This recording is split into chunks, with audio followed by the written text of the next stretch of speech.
반갑습니다. 김윤정입니다.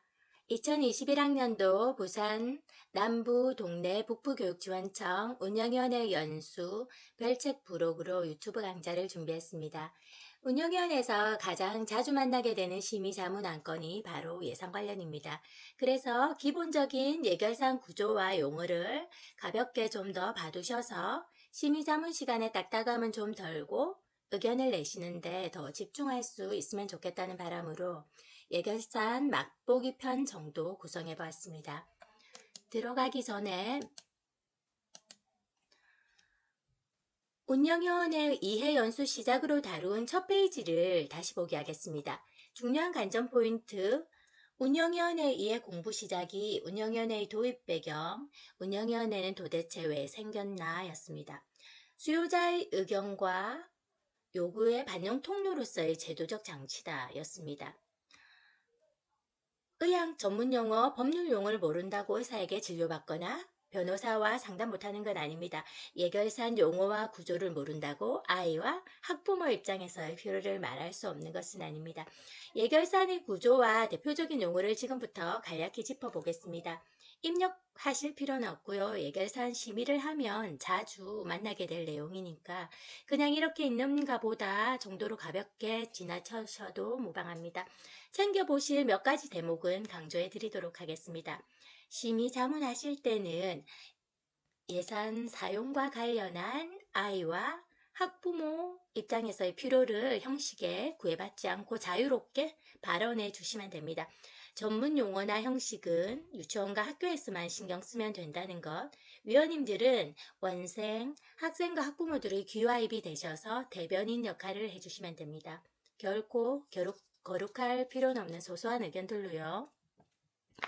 자, 그러면 예결산에 대한 내용 한번 살펴보도록 하겠습니다. 먼저 첫 번째는 재원 구성에 관한 내용입니다. 첫째, 학교에 교부되는 예산은 이렇게 구성됩니다. 학교에 교부되는 예산은 학교 운영비와 목적 사업비로 구성됩니다. 학교 운영비는 이런 겁니다. 월급으로 치자면 기본급, 학교 급별, 학생 수, 학급수 이런 기준에 따라서 연간 일정액이 매년 말에 통지가 됩니다. 예를 들면 초등 35학급 800명은 5억 뭐 이런 식으로. 그러면 학교는 이 금액으로 1년 동안 기본적인 학교 살림살이를 운영할 예산을 짭니다. 이걸 본예산이라고 하고 운영하면서 수시로 조정하는 것을 추경예산이라고 합니다. 목적 사업비는 이런 겁니다. 월급으로 치자면 보너스 같은 월급 외적인 돈입니다. 교육청에서 사용 목적을 딱 정해서 내려온 용도 그대로 써야 합니다. 본예산과 달리 어디에 쓸지 고민할 필요는 없습니다. 예를 들면 무한상상실 운영비, 첨단 미래교실 구축 용역비, 전국체전 장비 구입비 이런 거. 목적 사업비는 필요한 시기에 수시로 교부가 되고 성립 전 예산이라는 방법으로 내려오는 즉시 편성을 해서 사용을 합니다. 학교 예산이 어떻게 이루어지는가 하는 걸 봤고요. 다음은 사립유치원의 재원을 한번 보겠습니다. 사립유치원의 재원은 크게 4가지로 구성이 됩니다. 먼저 첫 번째, 교육청 지원금으로는 보조금 및 지원비와 목적 사업비가 있습니다. 보조금 및 지원금은 누리과정비, 교원 처우 개선비가 있고 목적 사업비는 학교 예산과 같습니다. 교육청에서 사용 용도를 딱 정해서 내려오고 딱 그대로 써야 합니다. 둘째, 설치 경영자 이전 수입이 있고 셋째, 난방비 등 지자체한테 지원금이 있습니다. 그리고 넷째, 교육비, 방과 후 교육비 등 학부모가 경비를 부담하는 수익자 부담 수입이 있습니다. 이렇게 4가지로 사립유치원의 재원은 구성이 됩니다. 다음은 공립유치원의 재원을 보겠습니다. 공립유치원은 학교와 구조가 같습니다. 유치원 운영비와 목적 사업비로 구성됩니다. 연간 일정액으로 통지가 되는 유치원 운영비로 1년 예산을 짭니다. 그래서 단설, 병설 유치원 운영을 합니다. 목적 사업비는 목적을 딱 정해서 내려오고 그 목적대로 집행한다고 했습니다. 자, 재원 구성에 대해서 학교, 사립유치원, 공립유치원이 어떻게 이루어지는지 한 큰 골자를 한번 봤고요. 재원 구성 외에 예산의 개요 용어는 유치원, 학교, 공사립 다르지 않고 공통적인 내용입니다. 지금부터 살펴보실 내용은 유치원, 학교, 공사립에 다 공통적인 예산에 관련된 가장 기본적인 내용입니다. 첫 번째는 재원을 살펴보셨고 이제는 시기별로 어떤 사항들을 심의 자문하는가 한번 보겠습니다. 먼저 2월에는 다음 학년도 본예산과 이번 학년도 마지막 정리 주간 예산안을 심의 자문합니다. 4월에는 이번 연도 첫 번째 추가경정 예산안과 전년도의 마지막 정리 추경 예산안을 하고 또 한 번 더 편성하게 되는 간주처리 추가경정 예산안이라는 것이 있습니다. 구체적인 내용은 뒤에서 설명드리겠습니다. 그리고 6월에는 전년도의 결산안을 심의 자문받습니다. 그리고 연중 2차, 3차, 4차 추가 경정 예산안을 심의 자문받습니다. 시기별로 심의 자문받는 예결산안의 내용은 이런 것이 있습니다. 다음은 예산에 몇 가지 주요 원칙과 예외사항이 있습니다. 이 중에서 대표적인 세 가지를 한번 살펴보겠습니다. 먼저 첫 번째 원칙과 예외, 운영위원회 심의 자문 없이 예산을 편성 집행할 수 있는 경우입니다. 추가경정 예산은 운영위원회 자문을 받아야 편성 집행이 가능합니다. 그런데 미리 편성해서 집행하고 사후에 심의 받는 것이 가능한 두 가지 예외가 있습니다. 그 첫 번째는 성립 전 예산이라는 겁니다. 좀 전에 설명드렸던 목적사업비입니다. 목적사업비는 교육청에서 목적을 딱 지정해서 교부하기 때문에 이 한 건으로 운영위원회를 또 개최하거나 또 다음 운영위원회가 있을 때까지 돈을 안 쓰고 기다릴 필요는 없겠죠. 용도가 이미 정해져서 내려온 돈이니까 심의자문을 받는다고 해도 변수는 없고요.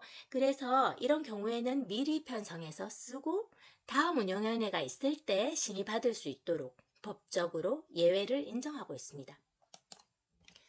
두 번째는 간주처리 추가경정 예산안입니다. 마찬가지로 목적사업비입니다. 2월에 마지막 운영위원회를 마치고 교육청에서 목적사업비가 또 교부가 되는 경우가 있습니다. 이 경우에 회계연도 말인 2월 안에 운영위원회를 또 거칠 시간적인 여유가 없습니다. 그리고 용도가 미리 정해져서 내려온 돈이니까 심의자문을 받는다고 해도 어차피 변수는 없습니다. 그래서 이 경우에도 운영위원회 심의를 받은 것으로 간주해서 편성 집행하고 다음번 운영위원회가 있을 때 심의자문 받을 수 있도록 법적으로 예외를 인정하고 있습니다. 첫 번째 원칙과 예외를 봤습니다. 두 번째 원칙과 예외는 예산 이월 제도입니다. 유치원과 학교 예산은 올해 다 소모해야 하고 다음 연도로 넘겨서 쓸 수 없습니다. 그런데 내년으로 넘겨서 쓸 수 있는 세 가지 예외가 있습니다. 그 첫 번째는 명시 이월입니다.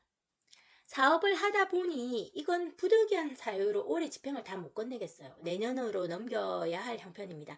이런 특별한 경우에 운영위원회 심의를 받아서 내년으로 넘겨서 사용할 수 있습니다. 두 번째는 사고이월입니다. 명시이월과는 달리 미리 예상은 못한 사고나 천재지변 등 말 그대로 사고예요. 하는 수 없이 이런 현안이 발생했을 때 다음 연도로 넘길 수밖에 없게 됐습니다. 이런 경우도 마찬가지로 운영위원회 심의를 받아서 내년으로 넘겨서 사용할 수 있습니다. 세 번째는 계속비월입니다. 사업 자체가 한 해 안에 끝날 수 없는 일입니다. 2개년, 3개년, 4개년에 걸쳐서 시행되는 사업이라든지 이런 경우에 운영위원회 심의를 받아서 다음 연도로 넘겨서 사용할 수 있습니다. 세 번째 원칙과 예외는 시설적립금 제도라는 겁니다. 유치원과 학교 예산은 가정경제와 달리 저금이라는 개념은 없습니다.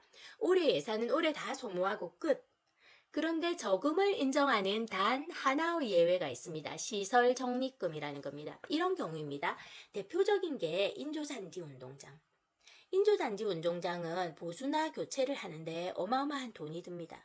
그래서 조기 축구회 등의 운동장을 개방해서 생기는 사용료 수입 있죠. 그 수입을 그대로 예산으로 편성해서 그에 다 쓰지 않고 그 금액 중에 일부를 시설 적립금으로 저금을 할 수 있습니다. 그렇게 모아둔 돈을 인조잔디를 크게 보수하거나 또 전면 교체하게 될 때 투자를 해서 활용할 수 있습니다.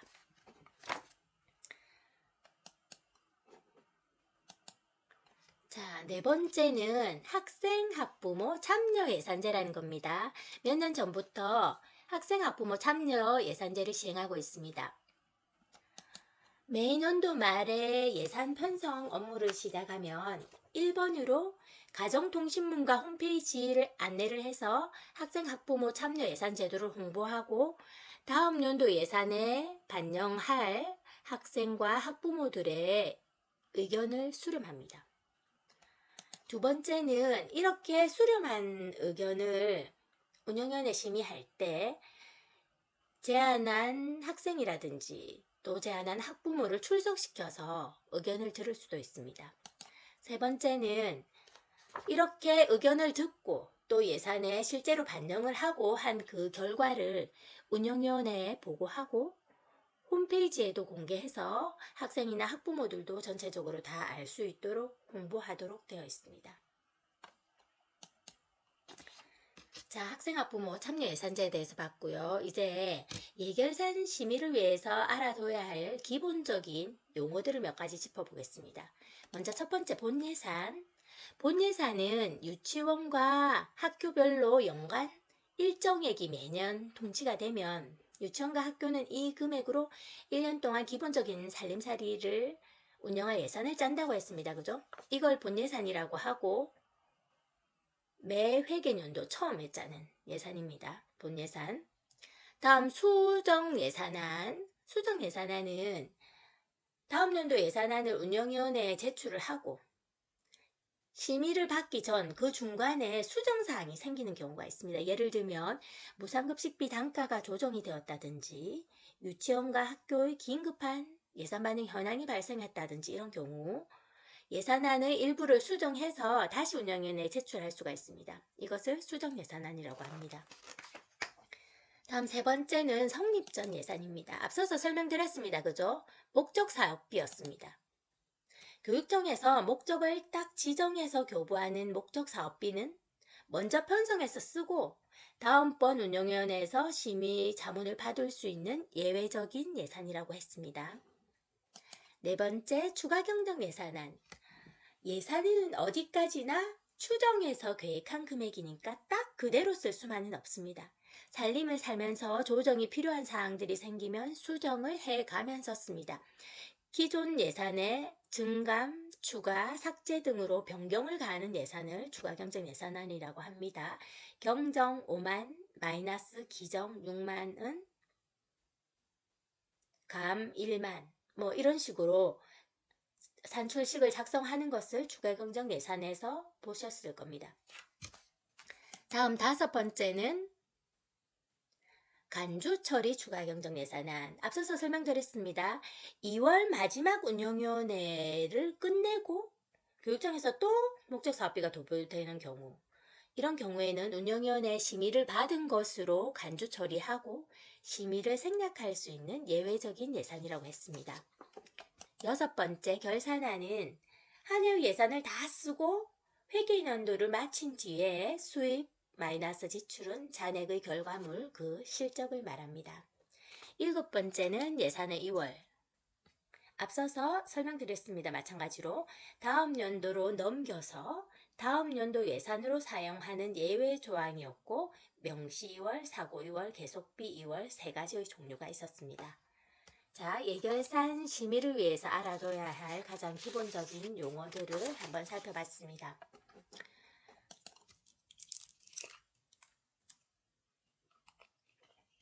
이번에는 예결산 심의할 때 검토할 사항 몇 가지를 한번 짚어보겠습니다. 먼저 첫 번째는 예산 편성 과정이 투명하고 합리적으로 이루어졌는지 예산 편성 절차를 한번 검토해 보겠습니다. 교직원, 학생, 학부모 의견과 교육적인 수요를 충분히 조사하고 파악해서 반영을 했는지를 검토하거나 질의를 해보실 수 있습니다. 두 번째는 세임 예산에서 작년에 비해서 얼마나 늘어나거나 또 줄었는지, 그 사유는 뭔지, 학부모 부담 수입이 전년도에 비해서 과도하게 늘지는 않았는지 이유는 뭔지, 방과 후 활동비, 현장학습비, 졸업앨범비 등의 단가가 과도하지는 않았는지 살펴보시고 질의를 해보실 수 있습니다. 세 번째는 세출 예산입니다. 작년에 비해서 얼마나 늘거나 줄었는지 이유는 뭔지, 직접 교육비를 우선적으로 편성했는지, 직접 교육비는 최대한으로, 간접 교육비는 최소한으로 편성하는 것이 이상적입니다. 우리 유치원과 학교는 이런 현안 문제가 있는데 이 문제를 해결할 재원을 확보해서 편성을 했는지, 또 우리 유치원과 학교에는 이런 특색 사업이 있는데 이런 특색 사업을 추진하기 위한 예산, 또 노후 시설을 유지하거나 보수하기 위한 예산이 확보되어서 반영되었는지, 이런 점들을 확인해서 질의나 토의를 해보실 수 있습니다.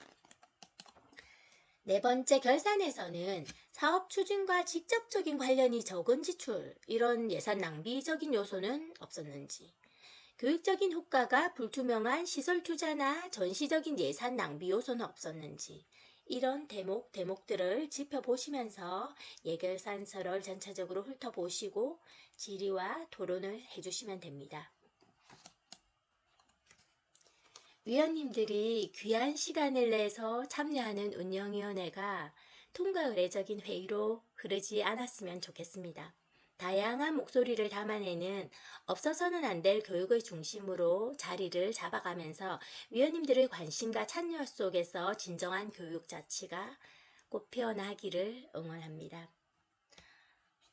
연수 피드백과 AS 안내드리겠습니다. 연수 피드백과 의견 수렴을 좀 받았으면 합니다. 블로그에서 댓글로 간단한 한 줄로 참여해 주시면 됩니다. 여러분들이 주신 의견은 위원님들의 필요에 좀 더 다가서는 연수 계획에 충실히 반영하도록 하겠습니다. 위원님들의 소소한 의견도 유치원과 학교 운영에 큰 도움이 될 수 있습니다. 위원님들의 연수 평가나 한 줄 의견도 강사가 연수 방향을 고민하는데 좋은 에너지가 됩니다. 짧은 시간 달리느라 부족했던 부분, 평소 궁금하셨던 점들, 또 앞으로 운영위원회 활동을 하시면서 생기는 질문이나 고민 등도 언제든지 편하게 노크해 주십시오. 댓글로 남겨주시면 제가 도움을 드릴 수 있는 한도 내에서는 위원님들 임기까지는 AS를 보장해 드리도록 하겠습니다. 자식은 신이 부모 인간 만들려고 내려보낸 작은 신이라고 합니다. 저는 착한 뼈 범생이 기르는 엄마들보다 인간이라는 신료여도 그 불과하게 누리고 있다 시다 생각하면서 만년 초보 엄마의 길을 가고 있습니다. 위원님들도 좋다고 생각하면 좋은 거고 작은 신과 나쁘다 하면 또 나쁜 거지. 감사합니다. 모든 건 마음속에 달렸는데 그대여 왜 자꾸 나쁘게만 보고 스스로